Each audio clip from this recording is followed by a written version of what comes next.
Everyone, Phi Farley here. It is divisional round of the NFL playoffs, and we have got four great games. Really interesting line movement, really interesting betting sides, percentages, sharps, public.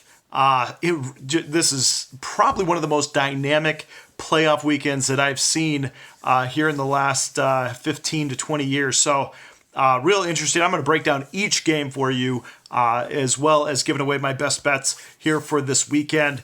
All across the board. So, man, yeah, I'm excited to get to this. So, been putting a lot of work into it, so I'm excited to finally get a video out there and go through the plays. Ended this NFL season on a winning note, winning record. Last weekend split with a 1-1. Split had the Bears losing that one, of course, as Eagles ended up taking them, and then had the Colts winning outright. So, nice win there over the Texans. Let's get into this. Before I do, though, let me say thank you to subscribers. If you haven't subscribed, please do so. Hit the notification bell and check out my other videos. NBA best bets out there. We got NCAA basketball best bets out there every single day, so be sure to check that out. All right, now let's get into this weekend. First game, we got Colts-Chiefs. Interesting here. Bigger money coming in on the Colts. A lot of money coming in on the Colts, and it's rightfully so. Colts, hottest team in football down the stretch. 10 of the last 11 they've won. However, there is some information going around there about how they haven't faced a top 10 offense during that 10-game winning streak, or 10 of 11 games that they won. They did not face any top. In fact, they faced Washington twice. They faced Jacksonville. Really poor offenses. Dallas being one where they're known for their defense, not their offense.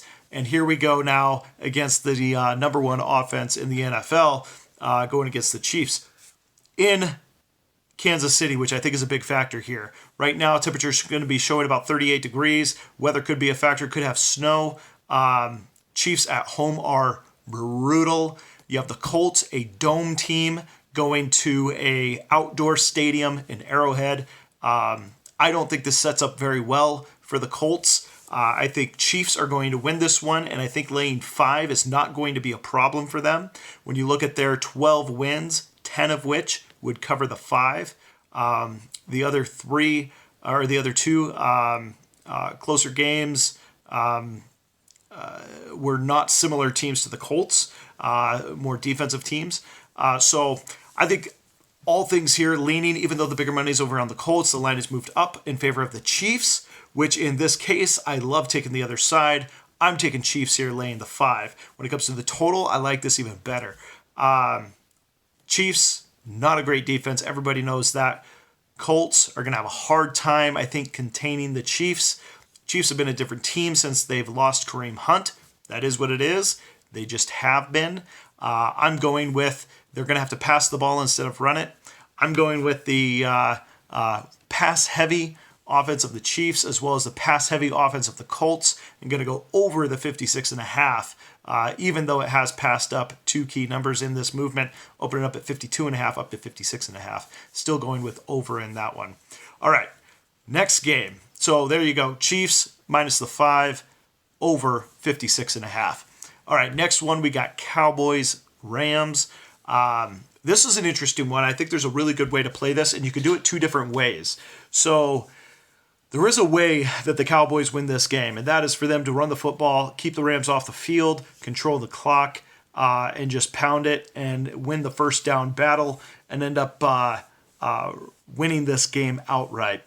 If they find themselves behind, they don't have a lot of options to come back in games, and they've found themselves in this spot before. For example, the Colts, when they played the Colts, end up losing that game 23-0, and that happened because they had no other ways to battle back other than to establish the run, which they were unable to do. The Rams can stop that run. I believe they will, and with the home field, with McVay's creative offense, they will run the play action, which was exploited by Seattle against the Cowboys to be effective. So I think they're going to be able to run play action with Gurley, be able to toss the ball down the field with their many weapons. Even though I'm not high on the Rams right now, having the bye, having the home field advantage, and then also having more weapons than the Cowboys do, being multi-dynamic, they should be able to pull this one out. My book has 7. Some other books have 7.5. I have 7, so I'm playing that number. I will lay the 7 with the Rams. However, I did say there's another way to play this. You could take the Rams minus 7 parlayed with the over, or you can take the Cowboys plus 7 and the under, because I think those are correlated. Or because I don't believe if the Cowboys, if they're going to win this game, they have got to keep it under the 49 total. Now, the other part of this is you could play the Rams minus the 7 and Cowboys money line at a plus 260. I think it'll either be a Rams blowout and they win. I don't think there's a backdoor cover option. I don't trust Prescott to do that. So I don't mind. But if the Cowboys do control the clock, they do control the run, the Rams can't get off the field. I don't think it's going to be a close Rams win. I think it's going to be a Cowboys victory. So there is the option for that. So you could throw a little over on the money line at a plus 260 value there and kind of cover your basis on both sides. That's the way I'm going to end up playing it, is the minus 7 on the Rams and the plus 260 over on the Cowboys side, because I don't think it's going to land in the middle there on that one. If you're wondering where the public and sharp money is at, well, public money is over on the Cowboys side, of course. Meanwhile, sharper money is over on the Rams. So, at least from my perspective. All right, Chargers, Patriots. This one is really interesting. I've really gone in a lot of circles on this one, and I'm ending with going with the Patriots minus the 4. Even though bigger money and public money is over on the Chargers, the line has moved towards the Chargers, opening up at 6.5, down to 4 now. But when you have Belichick, when you have home, and you have Tom Brady, and you have the playoffs, it's really hard to go against the Patriots. It's just, I know the Patriots are limping into this game, but do you not think Belichick knows that? Do you not think Brady knows that? Gronk knows that? I think they're going to be pounding the football. They have creative, good defense, clutch defense when they need it to be. Weather could once again be a factor here. The Chargers, while they're 7-1 on the road, have not played very many games up on the East Coast or even up north. They played an early game against Buffalo. Outside of that, the furthest east they went, I think, was actually, I'll look it up real quick. Furthest east they went, I think, was Kansas City. They played at Pittsburgh. There you go. Never mind. They played at Pittsburgh. They won that game 33-30. And then that's it. So having to face Baltimore, then Denver, then Baltimore again, it's just a tough task. Now they are going all the way across the country and playing the Patriots. I think they're going to run out of steam, to be honest. And I like the Chargers. I really do.